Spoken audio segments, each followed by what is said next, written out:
प्रधानमंत्री आवास योजना रे आसीगला बड़ खुशी खबर। 17 तारिख रे मिलिबाकु जाउछि प्रथम किस्ती टंका जो माने मध्य नुआ आवास पई आवेदन करिसेंती। देखंतु 17 रे ओडिसार 10 लाख हिताधिकारी को आवास बांटिबे प्रधानमंत्री।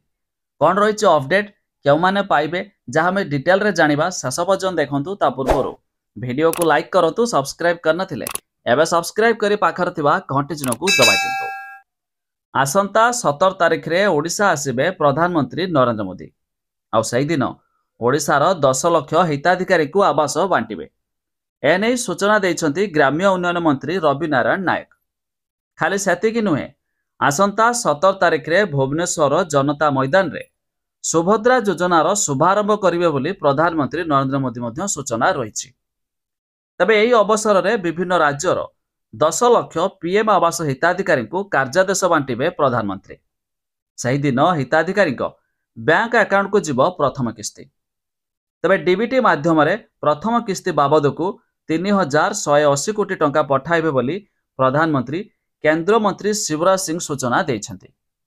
तबे ओडिशारू एही कार्यक्रमर शुभारंभ करिवे प्रधानमंत्री नरेंद्र मोदी। तबे जो माने पीएम आवास योजना अधीन रे आवेदन करिथिले सेमानक पई बड़ खुशी खबर।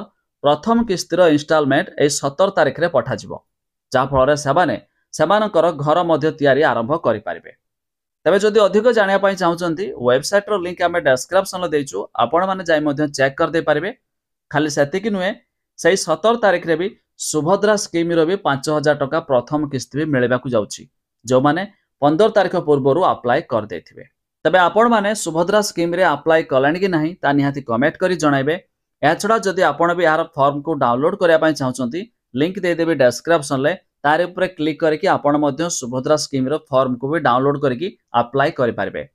तबे 15 तारिख पर जो माने अप्लाई करिवे सेमानकु आउ एक डेट रे मध्य टंका पठाबे सरकार प्रथम किस्तीर 5000 टंका।